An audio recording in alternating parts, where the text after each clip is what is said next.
Okay. Uh, where am I going to begin tonight? I have three things. I have, I'll get this right. I will get this right. Three things. Yes, Native American Sign Language, by the way. Three things I want to address tonight. The first being the TV show People of Earth that started on Halloween night. There's been 2 episodes out. And I know that for some it's difficult to view it, but if you can get a hold of it in some fashion, I highly recommend it, especially if you're an experiencer. Now I'm going to give you a heads up. They're making fun of the situation. It is definitely a comedy, and I laughed. I had to pause the show because I was watching it afterwards and just guffaw. But in episode 2,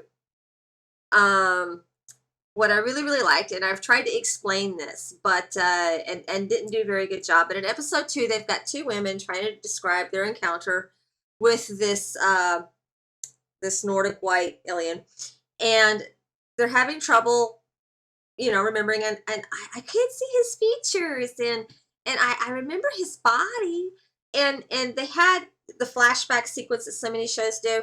They had the camera show how they were remembering things. And the show did a really, really good job of illustrating exactly what it's like when you're under the spell and how you focus on your nose, or in the woman's case, they're remembering the men's knuckles on the table. And so, if nothing else, it's worth it for these things. The makers of this show have done their research. They have really done their research. And kind of know what they're talking about. And I'm sorry, but they got the Nordic white down. Talk about a dork. Oh, it is so accurate. The reptilian's way off and the gray is way off, but the Nordic. Oh my God, what a dork. It's going to have a lot of stuff that you can tell they did their research, but beware. One pitfall that everybody seems to do is that they take everything in a show for gospel. Don't like the whole black goo problem, which I was remembering black, the black, what I call it, the black mass before X-Files, but the X-Files compounded on it, and now there's this big thing, and turns out it's propaganda from Russia.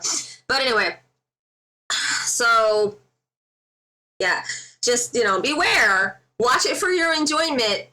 And then pay attention when they do things like that, because it seems that they've really, really got it as close as they could. Maybe they even have some experiencers on the camera team. Who knows? But I'm enjoying this show, and I'm looking forward to Monday when the next one airs. Issue number 2. This is what I alluded to what I was going to talk about a couple of days ago.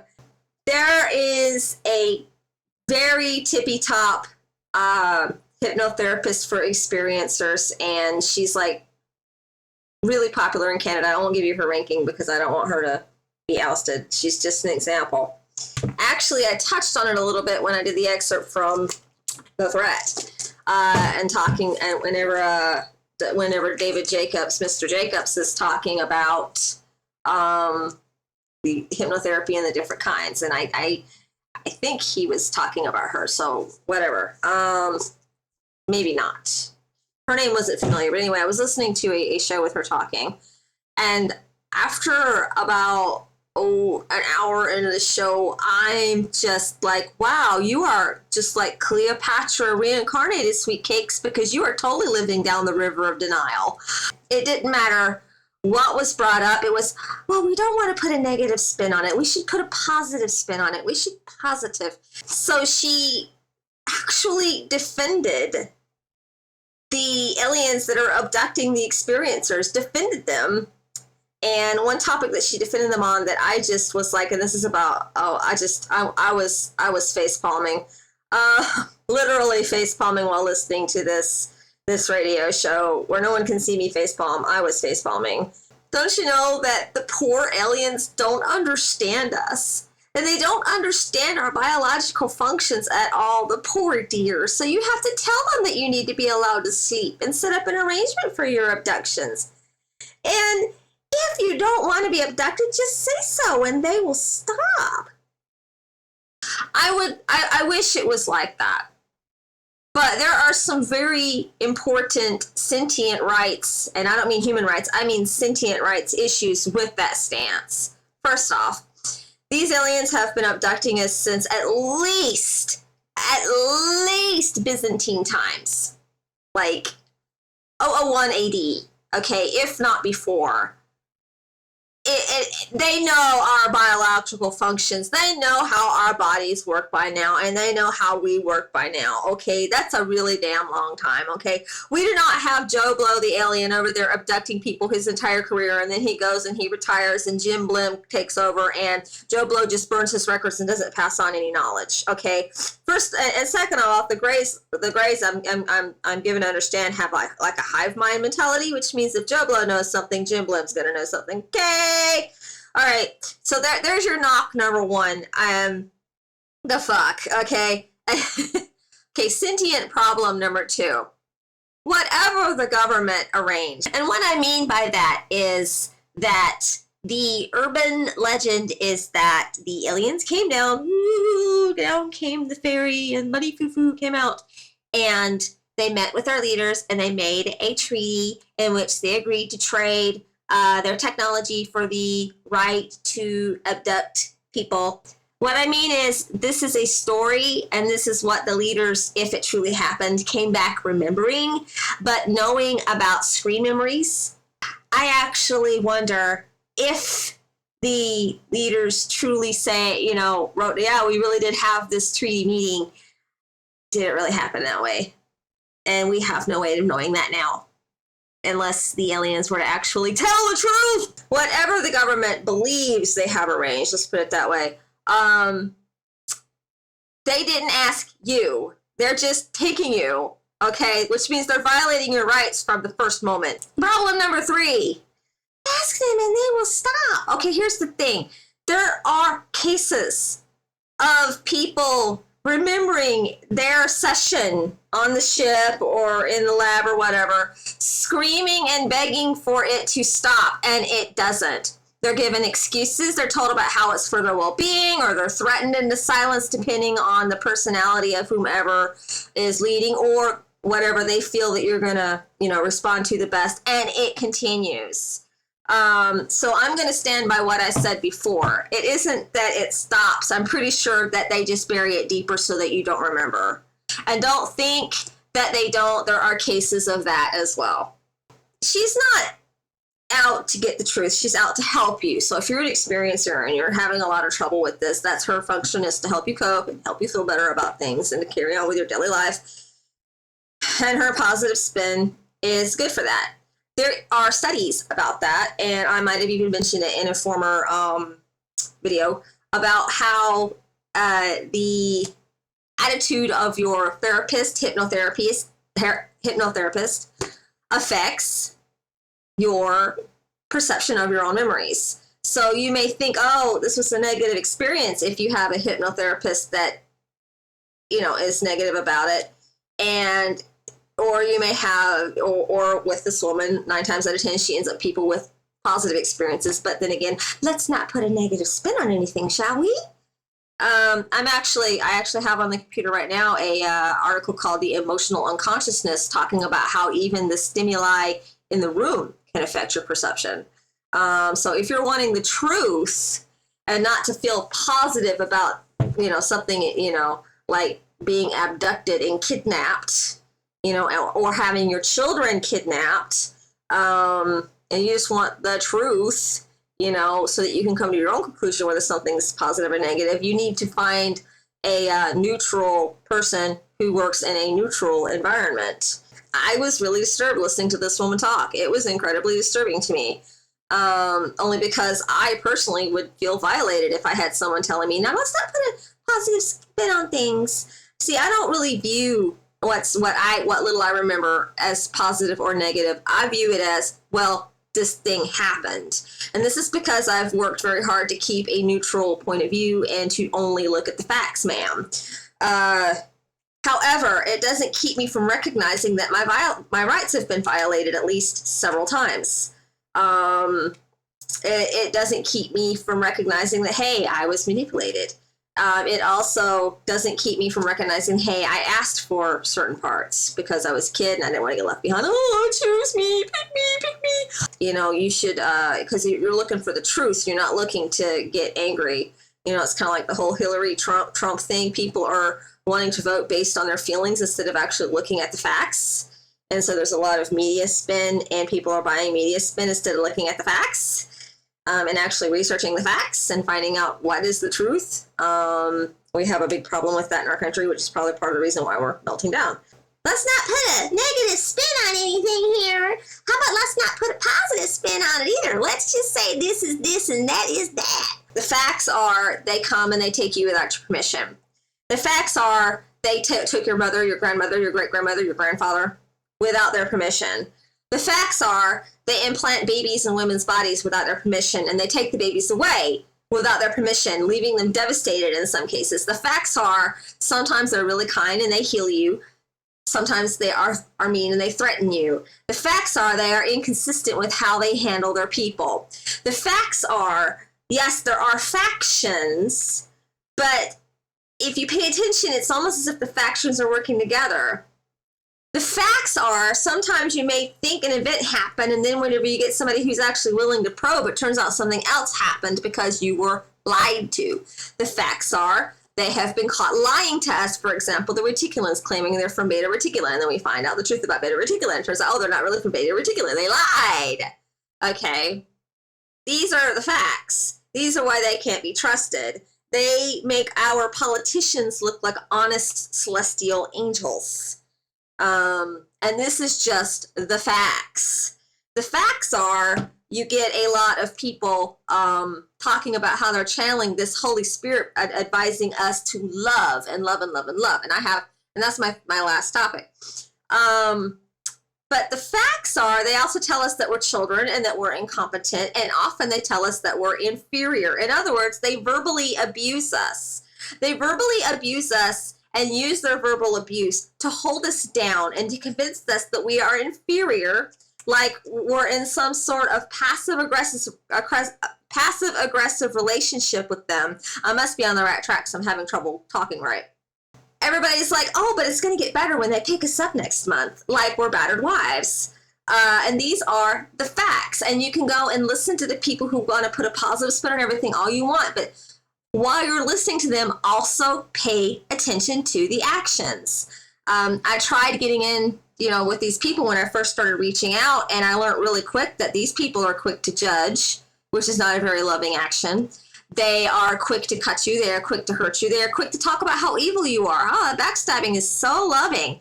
And they are quick to make sure that you are obedient and in the wing, and not free thinking, and certainly not open to sharing certain information that they are threatened by, and they're very insecure.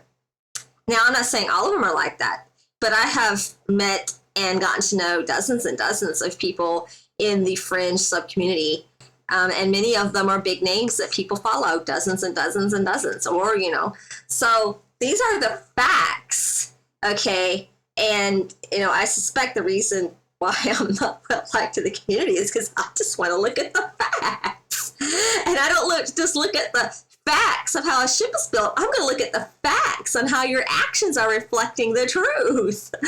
Not saying I'm perfect, because I'm not. I probably never will be. And you know what? I am fine with that. But this leads me to my last topic, and I can't remember if I covered this before. I came to this revelation years ago. The sad part is I came to this revelation while talking to this gay guy, and he decided that I was desperately in love with him in a lustful kind of way. I was very much in love with him. He was my best friend. You love your best friend.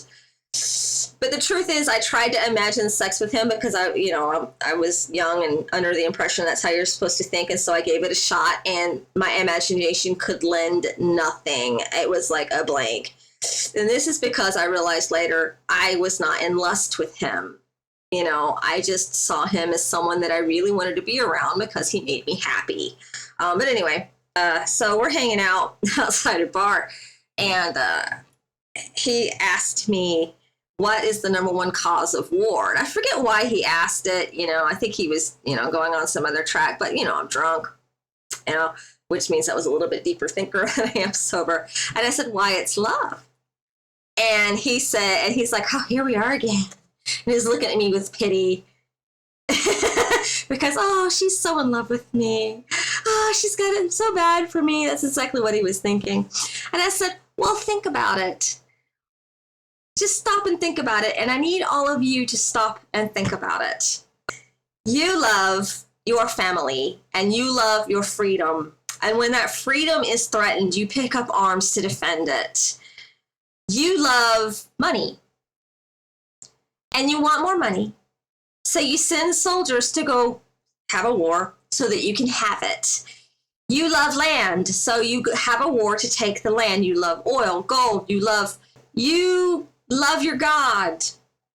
And it's the bottom line of everything. It truly is the base of everything. Love drives everything. Love extends far beyond the love of one person for another and goes into love of objects, love of ways of life, love of feelings, love of adrenaline, and so war is largely caused by love. So all of you people that are out there praying, oh, we need love. Let us bathe the world in love.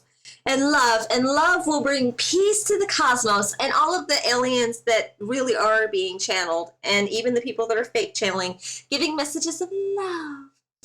Spread love. Let us meditate together and do a blanket of love over Syria. All you're doing is aggravating the problem. Or haven't you noticed that the more you put love on the problem, the hotter the fires get? There is a reason why they call it the flames of love, and you are feeding the flames of love, and you're igniting the fire. You're just throwing gasoline on it. What the hell, It's because people don't think things through. Instead, maybe we should all get together and have a meditation for apathy and put apathy over Afghanistan. Then nobody would want to do anything. They'd want to sit on the couch and just watch freaking soap operas. Okay? No, I'm not saying don't love your fellow man. Don't be stupid. Okay? I'd like to cast intelligence on the world. Let's meditate together now. Let's meditate, and we will do a meditation for intelligence. What you're doing is actually a sentient crime. You are imposing your will, love, onto other people who are not asking for it. And there is I don't know if it's Wiccan. It's definitely one of the pagan creeds, but it boils down to that love spells and charms and bindings are probably the biggest evil of a spell that you can create. And this is because you are taking away another being's free will. It goes along the lines with abducting somebody against their will and forcing them to be on a table, even though they really just want to be home eating cookies. Okay. There are things. So every time you basically cast a love spell on Syria, you are committing this crime. You are not being a white loving being. You are being a selfish, manipulative being, and you are doing an act that you claim to be against. And I mentioning this after listening to a radio show today, that a caller called in just so that she could have a love-in prayer done over the radio so that everybody listening to the radio station, if they chose, could stop and pray and cast love out into the world because our world needs it. And I agree that America's in trouble. We have the bodyguards, or was it bodyguards of the FBI? I forget, but they're basically called Hillary, the Antichrist incarnate. Like I'm so shocked. And listening to how the probes are going and everything, I think she's getting, wait for it, right. But we shall see. We shall see. Kind of hoping I'm right, because I've never had a vision be wrong yet in my life, although I've misinterpreted them. But I've also learned that if I share them publicly, they tend to go wrong because, it's a matter of wills. Wills influence how the future goes. So what future I possibly saw might get changed just by sharing what's happening. So I'm hoping it stays correct. But I shared it publicly, which is a no, because every time I have ever shared anything, then it's not correct. It's always correct when I keep it to myself. So we'll see what happens. So yeah, I am no Miss Cleo. Neither am I the super. I am just little old mediocre me, number 3. So these are my comments and thoughts. I'm gonna end this now. Bye bye.